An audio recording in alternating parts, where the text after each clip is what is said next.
What is up, guys? JT Tapias with the Empty Your Bucket Nutrition Plan. And today I'm going to be exposing some of the biggest weight loss lies out there. In this video, I'm going to be speaking about the biggest lies behind weight loss. If you're not familiar with this whole concept of bait and switch, I'm here to explain why you click on those super polarizing videos that immediately grab your attention. More importantly, the intention of this video is not to criticize anyone in particular or throw anyone under the bus. Instead, I'd like to increase awareness about your weight loss journey so that you're not wasting all this time with gimmicks and just wasting time in general. The so-called bait and switch is one of the biggest deceptive strategies to make you click on videos promoting ideas such as eating all the high impact carbs and still losing weight. You probably heard of this before. Promises that you can still eat pizza, burgers, ice cream, and lose weight. This is similar to saying that you can continue to drink beer and expect to eventually get sober if you had an alcohol issue. Let's explain some of the true problems, some of the things that I truly are problematic about these lies that fitness gurus are telling you. So I think it's important to understand that when you eat a surplus of calories, and that surplus of calories is coming in through high insulin yielding foods, you're going to get in trouble.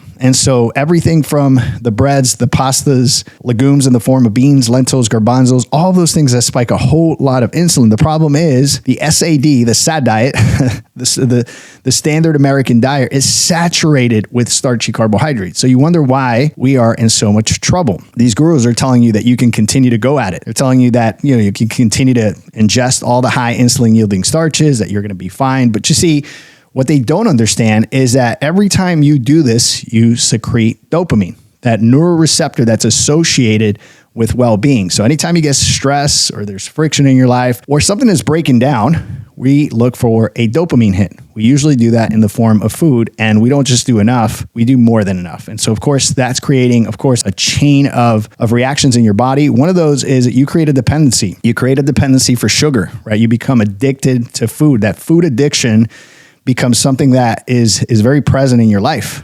Because I talk to people all the time about food, and they tell me, JT, I don't eat desserts. I don't eat these things. I'm not a sweet tooth. But then you start really digging into their diet, right? You start doing an audit on their diet, and you realize that at breakfast, lunch, and dinner, they're saturated with starches. And so, of course, you have these gurus out there that are telling you that you can do all these things because, of course, we want to do the easy thing, right? But the big lies include everything from things such as point counting systems. So counting macros, calories, points. And I say that this is part of the problem because these concepts basically tell you that eating whatever is fine as long as you meet your macros, right? As long as you're meeting your macros, then it doesn't really matter what you eat. This is what they're telling you. And to an extent, if you're just looking for a metric, you're losing to lose weight, you will lose weight doing these point counting systems. The problem is you're never going to get rid of the addiction. And if the addiction is always there, you're always going to be taunted by food.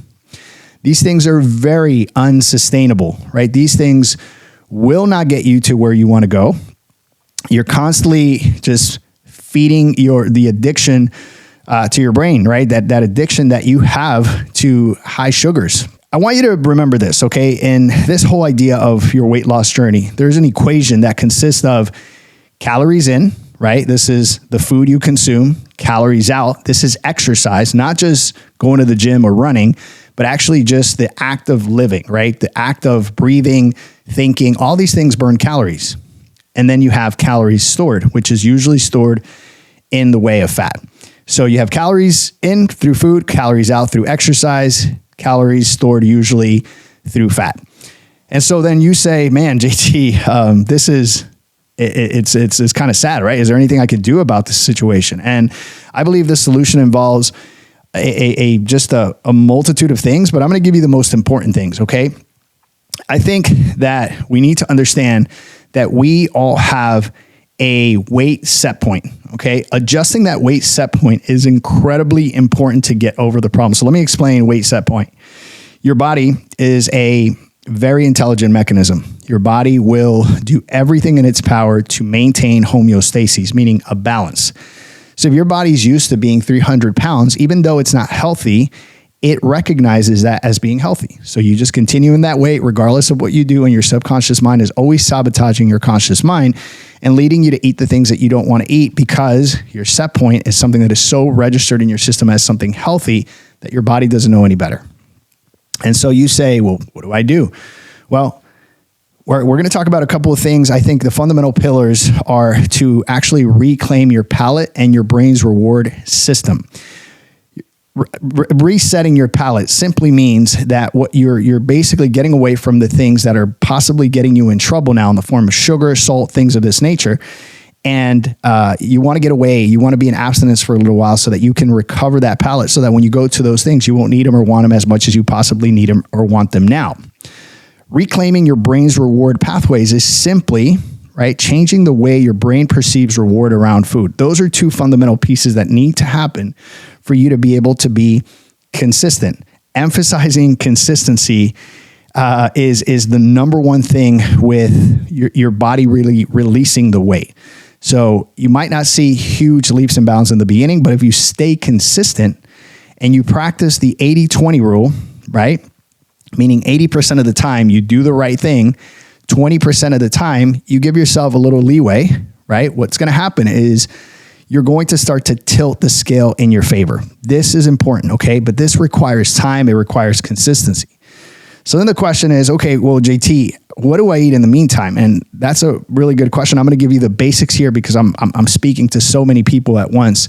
And of course, if you were on one of our programs, I would be more specific. But here's the basics and what you need to think about. You need to bring in green leafy vegetables. Any kind of vegetables are fine, but I prefer green leafy veggies because they give you a nice dose of fiber and they keep your digestion going. They'll keep you satiated.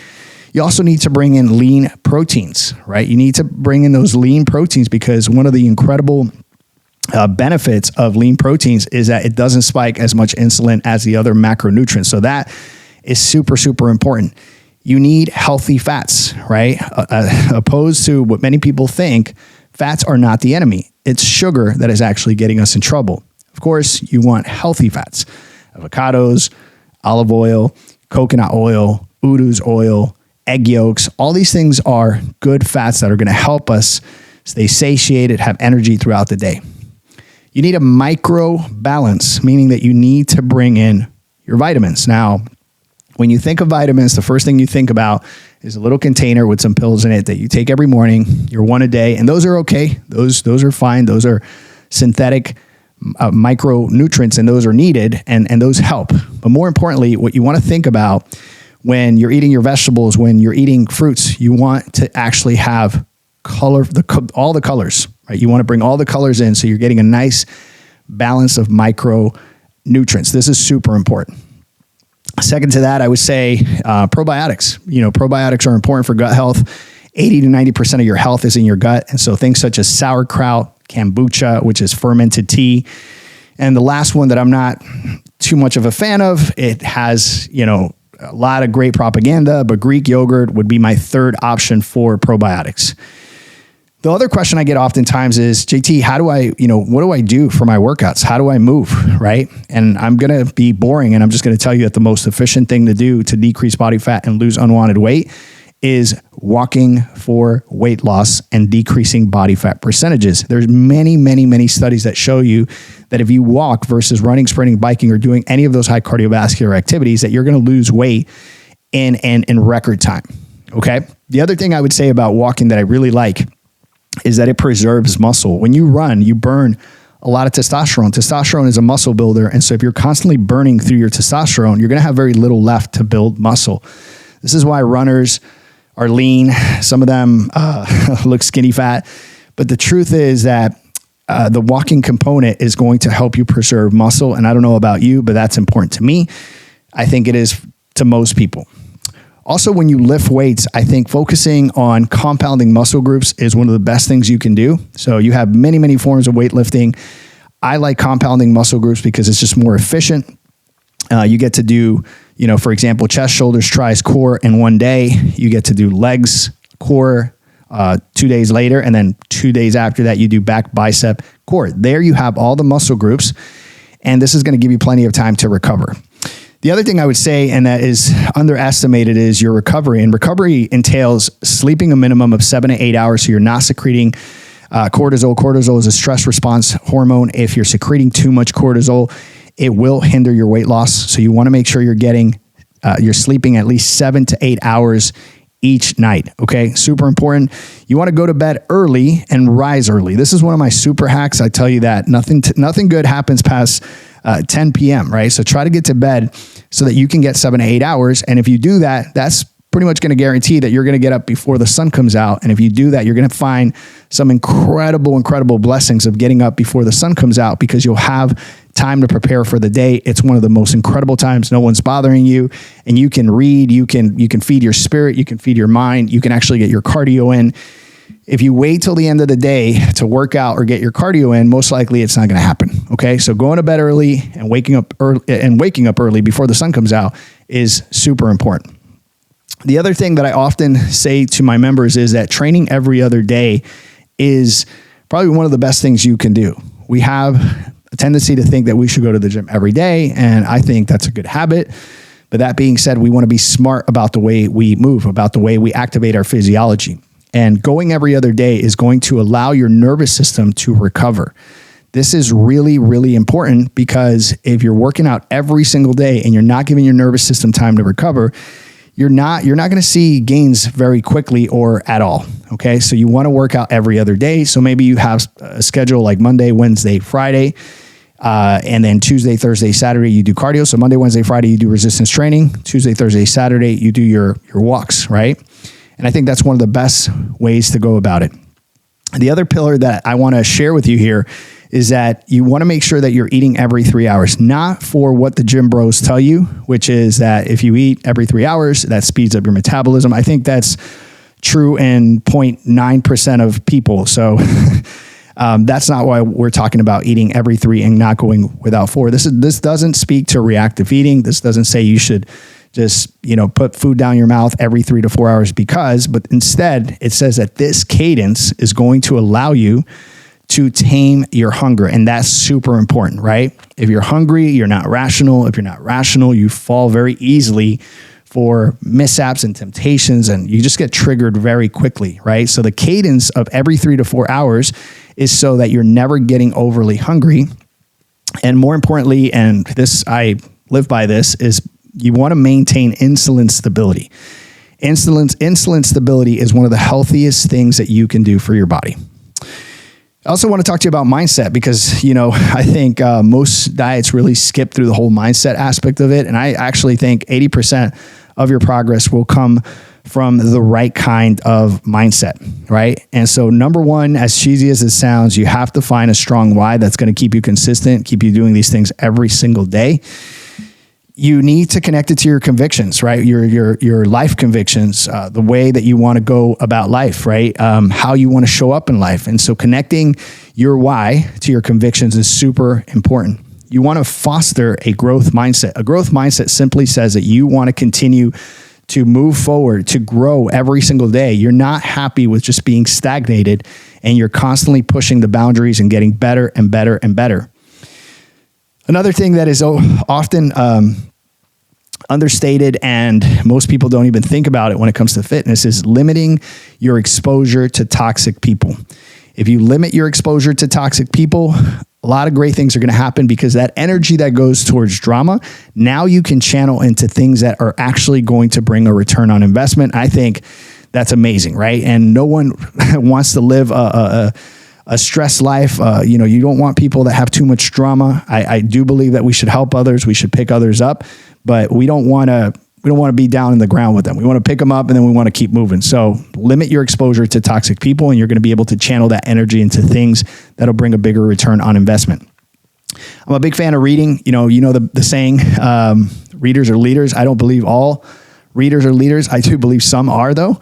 And I do see a lot of value behind reading, right? It has cured me of so many things, such as attention deficit when I was a kid, learning disabilities. All the issues that I had from a cognitive standpoint were really healed through reading. I read a lot, right? I probably read a book a week, sometimes more, depending on what I have going on. But engaging in reading is important, really important. Journaling, so that you're not just, your thoughts aren't going crazy, but you're actually writing stuff out, is so important. Being introspective, right? Really thinking through your actions, your behaviors, taking inventory on what happened the day before, how you responded to certain situations. Thinking about your dark side, right? Your shadow is important, right? So that you can get better and you can foster that growth mindset. Lastly, from a spiritual perspective, it's important that you invite Jesus into your kitchen. I know this sounds silly if you're a Christian. Most Christians have a tendency to put their spiritual convictions completely separate to their actual day-to-day. And we're not called to do that. We're called to be Christians in every single aspect of our lives. And so eating and inviting Jesus into your kitchen is one of the most powerful things you can do. Viewing food as a spiritual endeavor is a game changer, right? In other words, you see it as one of your spiritual disciplines, hence the reason you pray before you eat. So doing that, I think, makes a world of a difference, right? Versus just seeing it as something separate. The other concept is adopting a fasting lifestyle to tame your flesh. In other words, when we say no to food, right, it's easier to say no to other things. And so we don't have to do that simply by cutting food out.